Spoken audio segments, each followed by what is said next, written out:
Hello friends, இப்போ நம்ம என்ன பார்த்துட்ருக்குறோன்னா ஒரு சூப்பரான பருப்பு வடை எப்படி செய்கிறதுன்னு தான் பார்க்க போகிறோம். அதுக்கு தேவையான பொருட்கள் ஃபஸ்ட் என்னென்னு பார்த்துடலாமா? நான் ஒரு 1.5 டம்ளர் அளவுக்கு கிட்டத்தட்ட இது வந்து ஒரு 100 கிராம் 150 கிராம் இருக்கும் இந்த பருப்பு. 2 மணி நேரம் ஊற வச்சு எடுத்திருக்கேன். இந்த கடலைப்பருப்பு ஏன் நான் தனியாக எடுத்து வச்சுருக்கிறேன்னா, நம்ம இது மாவெல்லாம் ஆட்டினதுக்கப்புறம் இது வந்து அது கூட சேர்த்து மிக்ஸ் பண்ணும்போது எண்ணெயில் பொரிச்சு எடுக்கும்போது ரொம்பவே சூப்பராக ஸ்க்ரன்ச்சியாக இருக்குங்க. சூப்பராக இருக்கும். கொத்தமல்லி, பொடியாக நறுக்கின பச்சை மிளகாய், பொடியாக நறுக்கின கருவேப்பிலை, சோம்பு, தேவையான அளவுக்கு உப்பு, பெரிய வெங்காயத்தை வந்து நான் பொடியாக கட் பண்ணி வச்சுருக்கேன். ஒரு 7-8 பல் பூண்டு எடுத்திருக்கேன். பெரிய பூண்டாக இருந்துச்சுன்னா ஒரு 5 பல் எடுத்துக்கோங்க. சின்ன பூண்டாக இருந்துச்சுன்னா ஒரு 7-8 பல் எடுத்துக்கோங்க. ஒரு சின்ன துண்டு பட்டை, ஒரு சின்ன துண்டு இஞ்சி. இதை வச்சு தாங்க இப்போ நம்ம பருப்போடு செய்ய போகிறோம். இப்போ அது எப்படி செய்யலான்னு பார்க்கலாமா? வாங்க பார்க்கலாம். இப்போது பருப்பை நம்ம வந்து ஒரு மிக்சர் ஜாரில் சேர்த்துக்கலாம். இப்போது சோம்பு கொஞ்சம் ஆட் பண்ணிக்கலாம். பட்டை ஒரு துண்டு, இஞ்சி துண்டு 1,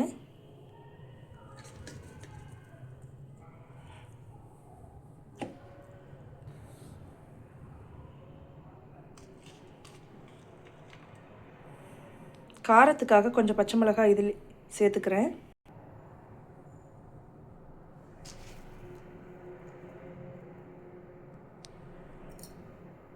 தேவையான அளவுக்கு உப்பு சேர்த்துக்கிறேன். இப்போ இது எல்லாத்தையும் சேர்த்து அரைச்சிக்கலாம். இப்போது பருப்பு நம்ம அரைச்சி முடித்தாச்சு. இப்போது நம்ம ஒரு மிக்சிங் பவுலில் இந்த பருப்பு சேர்த்துக்கிட்டோம். கூடவே கொத்தமல்லி சேர்த்துக்கலாம், கருவேப்பிலை கொஞ்சம் சேர்த்துக்கலாம், பச்சை மிளகாய் கொஞ்சம் சேர்த்துக்கலாம், குட்டி குட்டியாக நறுக்கி வச்சுருக்கிற பெரிய வெங்காயம் ஆட் பண்ணிக்கலாம். வாயில் கடி பண்ணுன்றதுக்காக கொஞ்சம் கடலைப்பருப்பு எடுத்து வச்சுருக்கேன், அதையும் சேர்த்துக்கலாம். இப்போது எல்லாத்தையும் சேர்த்து நல்லா நம்ம பிசைஞ்சு எடுத்துக்கலாம். இப்போ நம்ம எல்லாமே பிசைஞ்சு வச்சுட்டோம். உண்மையிலே இது பிசையும் போதே நல்ல ஒரு மணமாக இருக்குங்க. ரொம்பவே சுவையாக இருக்கும். இப்போ நம்ம எண்ணெயில் போட்டு இதை பொரிச்சு எடுத்துடலாம். அதுக்கு முன்னாடி இது ரவுண்டாக நம்ம பிடிச்சி எடுத்துக்கலாம். ஒரு கொஞ்சமாக அப்படி எடுத்துக்கிட்டு கொஞ்சம் நல்லா இறுக்கியே பிடிச்சிக்கோங்க, அப்போ தான் உதிராமல் இருக்கும். இந்த மாதிரி ஒரு குட்டி குட்டியாக பிடிச்சி இந்த மாதிரி ஒரு பிளேட்டிங்கில் வச்சிடலாம். இதே மாதிரி எல்லாத்தையும் உருண்டை பிடிச்சி எடுத்துக்கலாம். இப்போ நம்ம ஸ்டவ் ஆன் பண்ணிக்கலாம். கடாய் நல்லா காஞ்சிருச்சு. இப்போ எண்ணெய் சேர்த்துக்கலாம்.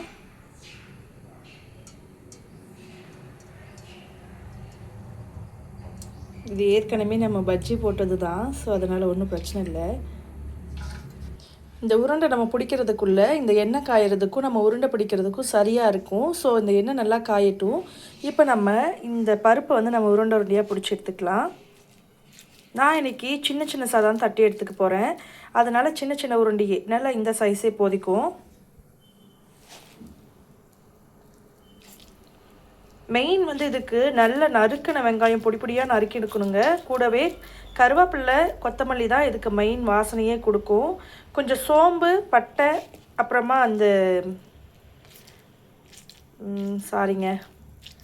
அந்த சோம்பு, பட்டை இதெல்லாமே நம்ம சேர்த்துருக்கிறதுனால அந்த லைட்டாக ஒரு துண்டு இஞ்சி, ஒரு 4-5 பல்லு பூண்டு போட்டோம் இல்லைங்களா, அந்த ஃப்ளேவர் வந்து இது எல்லாமே சேர்ந்தாதாங்க இந்த பருப்பு வடைக்கு நல்ல ஒரு ருசியே கொடுக்கும்.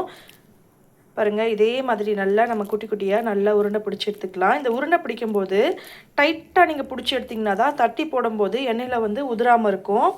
ஸோ இதே மாதிரி நம்ம உருட்டி எடுத்துக்கலாங்களா? பாருங்கள், எண்ணெய் நல்லா காஞ்சி வந்திருக்கு. இப்போ வந்து நம்ம தட்டி தட்டி போட்டுக்கலாம். இந்த மாதிரி நம்ம தட்டி வச்சுருக்கோம். இதை வந்து இப்போ நம்ம எண்ணெய் நல்லா காஞ்சிடுச்சு, எண்ணெயில் இப்போ சேர்த்துக்கலாம். இதே மாதிரி எல்லா வடையும் சேர்த்துக்கலாம்.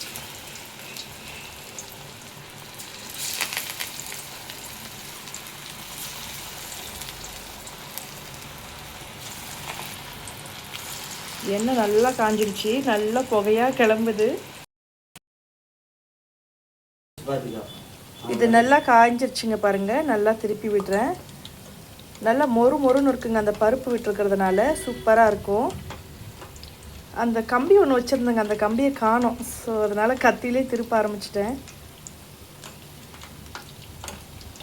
இது இப்படியே நல்லா வேகட்டும். வடையை வந்து கொஞ்சம் லோ ஃப்ளேமில் வேக வச்சிங்கன்னா கொஞ்சம் மொறுன்னு இருக்கும். ஹை ஃப்ளேமில் வேக வச்சிங்கன்னா மேலே மட்டும் தீய ஆரம்பிச்சிடும். உள்ளே வந்து அந்த மாவு அப்படியே தான் இருக்கும். ஸோ இது வந்து நல்லா இப்படியே பொரியட்டும். நல்லா கலர் வந்து சேஞ்ச் ஆகிட்டு இருக்குங்க. இப்போ பார்க்கலாமா? இன்னும் ஒரு கொஞ்சம் நேரம் மட்டும், ஒரு 30 செகண்ட் மட்டும் இது வந்து பொரியட்டும். ஒரு மாதிரி கோல்டன் ப்ரௌன் கலர் வர்ற மாதிரி இருந்துச்சுன்னா ஓகே தான்.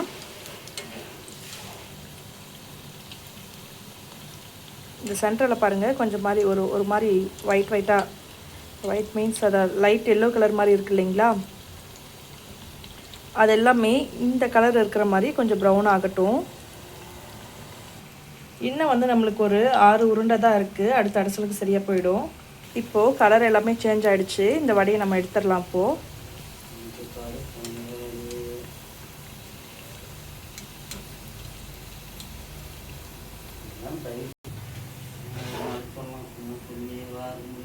எண்ணெய் நல்லா ஃபில்டர் ஆகட்டும்.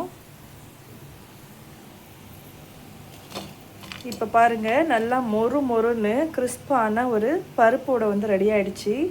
இதை நம்ம டேஸ்ட் பண்ணி பார்த்துட்டு எப்படி இருக்குன்னு சொல்லலாம். இப்போ பாருங்கள் ஃப்ரெண்ட்ஸ், இந்த வடையை நான் வந்து இப்போ புட்டு காட்டுறேன். ரொம்பவே சூடாக இருக்குங்க. பாருங்கள் உள்ளெல்லாம் எவ்வளோ ஒரு அழகாக வெந்திருக்கு. வெங்காயம்லாம் அழகாக வந்து சூப்பராக இருக்குது. இது சாப்பிட்டு பார்த்தா இங்கே பாருங்கள், புடும்போது இந்த சவுண்டு கேட்குதுங்களா, கிறிஸ்பாக இருக்குது. உண்மையிலே சூப்பராக இருக்குங்க. நீங்களும் இந்த மாதிரி ட்ரை பண்ணி பாருங்கள். பிடிச்சிருந்தா லைக் பண்ணுங்கள். தேங்க்யூ.